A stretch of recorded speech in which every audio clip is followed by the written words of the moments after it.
बिस्मिल्लाहिर्रहमानिर्रहीम।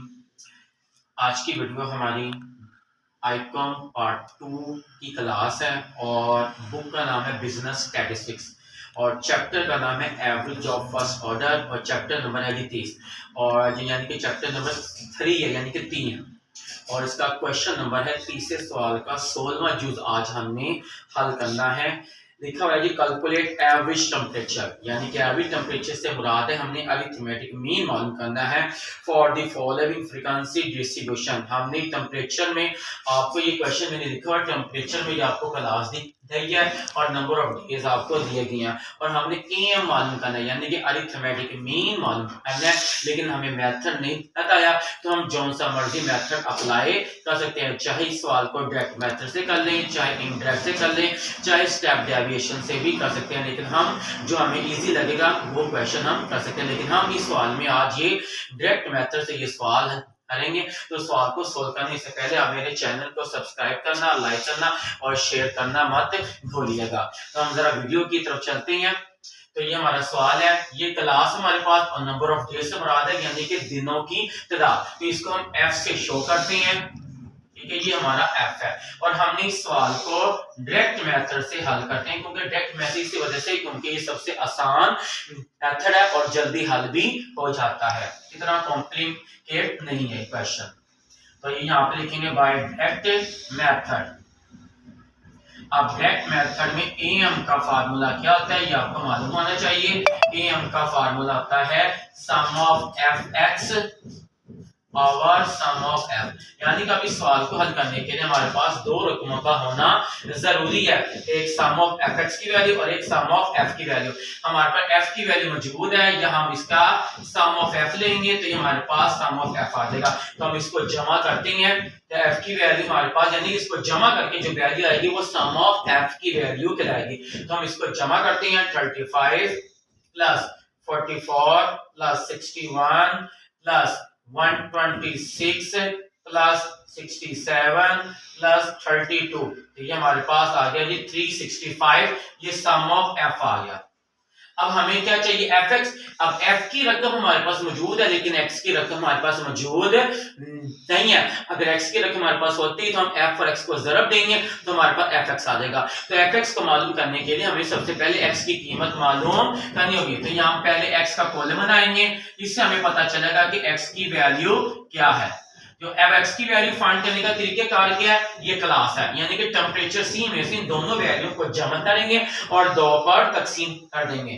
तो ये हम तो यानी कि इन दोनों को जमा करके 2 पे डिवाइड करने से तकसीम करने से जो रकम आएगी वो हमारा एक्स हो जाएगा। तो हम ये जमा करते हैं यानी कि -32 और -20 ये जमा किया और 2 पे तकसीम करेंगे तो ये माइनस के 25 आ गए। तो ये हमारे पास x की रकम आ गई। अब हम दोनों को जमा करें -20 -10 माइनस के 30 हो गए, 2 पे डिवाइड करेंगे तो माइनस के 15 आ जाएंगे।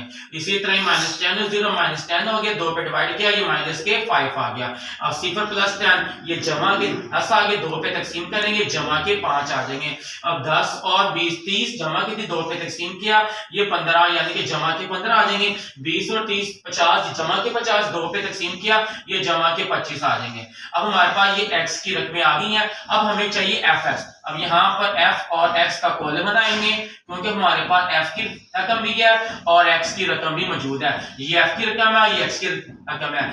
f की वैल्यू को x की वैल्यू से मल्टीप्लाई करेंगे तो मल्टीप्लाई करके जो रकम आएगी वो हमारी fx की वैल्यू कहलाएगी। तो हम जरा वैल्यू हल करते हैं। 35 मल्टीप्लाई बाय 25 तो ये हमारे पास आ गया माइनस के 875 आ जाएंगे। अब इसी तरह ही 45 मल्टीप्लाई बाय 15 तो ये हमारे पास माइनस के 660 आ जाएंगे। अब नेक्स्ट हमारे पास है जी 61 एफ की वैल्यू और एक्स की वैल्यू है जी माइनस के 5, तो ये हमारे पास वैल्यू आ जाएगी 305 और ये माइनस में आ जाएंगे। हमारे पास है जी f की वैल्यू है जी 126 मल्टीप्लाई बाय 5। अब ये जमा में है तो ये जमा के 630 आ जाएंगे और हमारे पास f की वैल्यू 67 और f की वैल्यू है जी 15, तो हमारे पास आ जाएगी 1005। ये fx की वैल्यू आ जाएगी। f की वैल्यू 32 और x की वैल्यू जी 25। तो ये दोनों को मल्टीप्लाई किया 800, ये fx की वैल्यू आ गई। अब हमें क्या चाहिए, fx की वैल्यू आ गई। अब हम इसको सम कर लेंगे, लेकिन अब इसमें कुछ वैल्यू जमा में और कुछ वैल्यू माइनस में है, यानी तो जमा करके जो रकम आएगी अब माइनस में भी आ सकती है और जमा में भी आ सकती है। लेकिन हम ये जमा करके हम इसको देखते हैं, -875 -660 -305। आगे जमा की वैल्यू, जमा 630 प्लस 1005 प्लस 800। तो अब इनको जमा किया तो हमारे पास ये 595, ये वैल्यू प्लस में आ रही है। इस तरह ये हमारे पास fx की वैल्यू प्लस में आ गई, 595 आ गई। तो ये लेंगे। अब यहाँ पर हम वैल्यू फार्मूले में पुट करेंगे, सम ऑफ fx की वैल्यू आई है 595 आई है, और f की वैल्यू हमारे पास 365 है, जो कि ये मौजूद है।